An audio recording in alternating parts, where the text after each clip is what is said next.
This is the Tajima DFC-L579, and in my opinion, it is one of the best utility knives there is.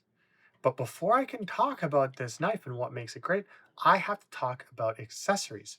There are actually three parts to this: one, two, and three. So the knife goes into the holster, and the holster attaches to Tajima's proprietary belt clamping system, known as the clip and hold or SEF system. So we're going to go top down. This is the clip and hold SEF belt clamping system, and this is the model SF-CHLD. So this goes on your belt, and then you take your sheath with the knife in it, and you can see that little hole there goes right into there, and it locks it in there. The push button right here, as you can see, moves that out of the way so you can take that out. So in, it's not coming out, and the push button takes it out. Okay, it has a safety lanyard mounting ring right here for your tools, and it will fit a belt up to 2 inches or 50 millimeters wide. Okay, and it will fit a belt up to 3 millimeters with the belt slide stopper on, or without it, you can do about 5 millimeter thick of a belt. I have my belt right here. This part is about 3 millimeters thick. Where it connects back is about 5 millimeters. So you can see here that these little tiny pins, you push them in, you pull it out, you can insert this onto your belt, and clicks on there. You can see it's pretty loose, but once I move it down onto the 5 millimeter thick part, this bows just a little bit. So 5 millimeter thickness of a belt is at its, I would say, maximum. My right hand comes in, pushes it, and I can pull the tool off like that. If I want to use the belt slide stopper, I can put that on there, put the tool belt in there, and then now the belt is secure on there. Here is a banana 4 scale. Please subscribe. Okay, next we have the holster. The holster, I have to say, is fantastic. It locks this knife in there really well. It's very secure. Now, it is a sort of plastic that I don't know how well it would hold up over time if you were abusing the hell out of it. It says ABS plastic on it. And what's really cool about this is it's right-handed only, but when it's on your side, you can push that and the knife comes right out, because part of pushing down on this releases this lock, and this is the lock right here. It's a mechanism that locks that little clip right in there. And when I push it, when I unlock it to push it like that, you can see I push it down and then my hand naturally wants to pull it out. So it's actually a really nice one-touch unlock with your thumb to be able to take it out. It's very quick and convenient.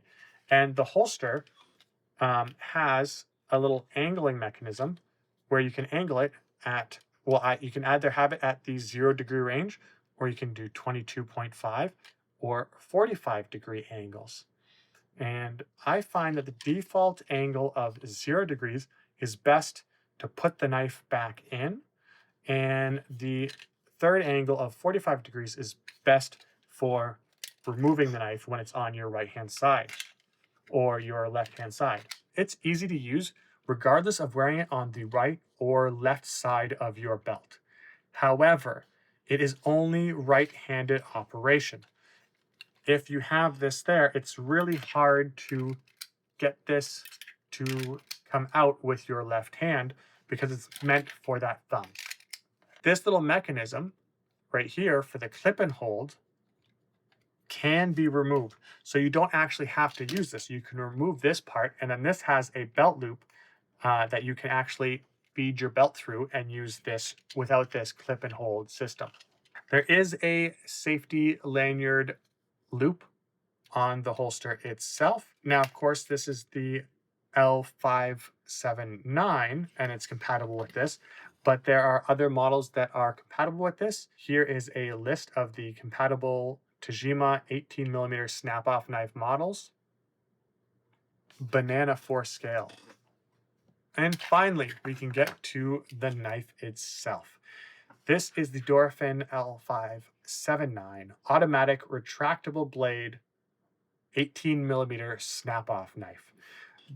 We'll start with the grip. The grip feels really good. They use a sort of ABS plastic that's hard for the white bits. All the black bits are a really nice, comfortable leather, very grippy, really easy to use in your hand. The metal is a stainless steel metal, and it has blade storage for 2 additional blades. I have a solid 18mm blade in there, and I also have a little tiny 18mm hole saw.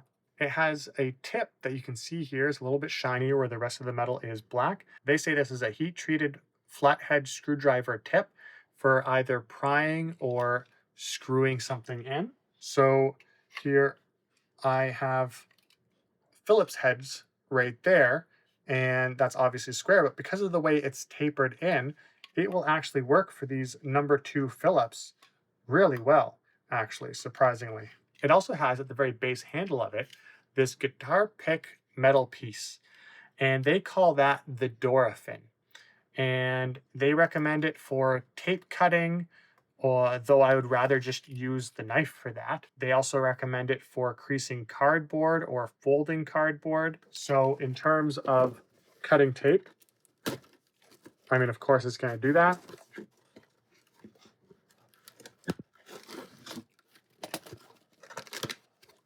So it will cut tape no problem. And if you want to use it for that so you don't gum up your blade with tape, that's fine. But again, if I'm using this knife, I'm going to be using the knife for tape. You can also possibly use this for prying functions like opening can lids. However, if you look right here, you can see there's a gap right there, and then there's metal right here. And then that metal comes in, folds over, and then forms this. So that whole piece is just right here. And then it's connected to the frame, to this black frame that runs throughout the entire thing with just that little bit of metal. So I don't know how strong this would be for prying tasks, how long that would hold up. So I wouldn't use it for prying tasks. And Olfa has a similar version of this on theirs. It also has a safety lanyard mount right there. Let's talk about what makes this an incredible knife. And you've probably already seen me using that, but it's that it has 2 ways of operating the blade. First is you have auto retraction. You can see here that I can push the button and the blade goes up and then out as soon as I let go. I think auto retraction is great in a few areas. So if you're doing simple light tasks, this is great because to be able to use it comfortably, your hand has to be all the way back on the knife.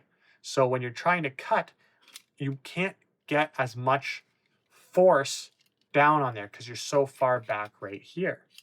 Another thing that's great about this is there's certain industries where you have to have a knife that has self-retraction.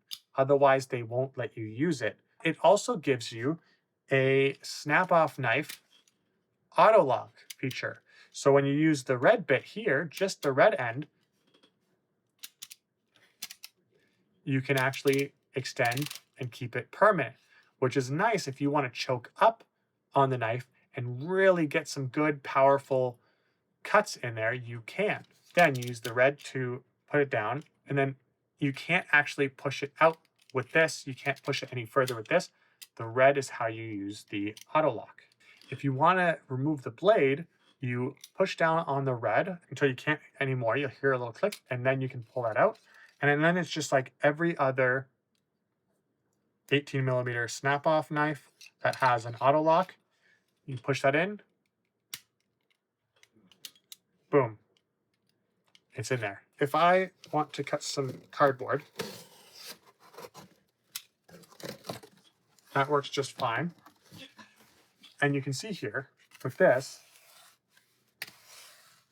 it's easy to use that. With cardboard, you don't need much power, right? But if I want to have power, I can extend it just a little bit.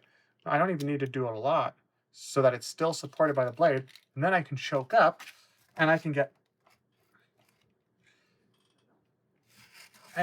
real in there. The problem though, when you do it like this, is that the blade will want to pull out. So I'll show you here. It's hard to show. There you go. So if you can see that there,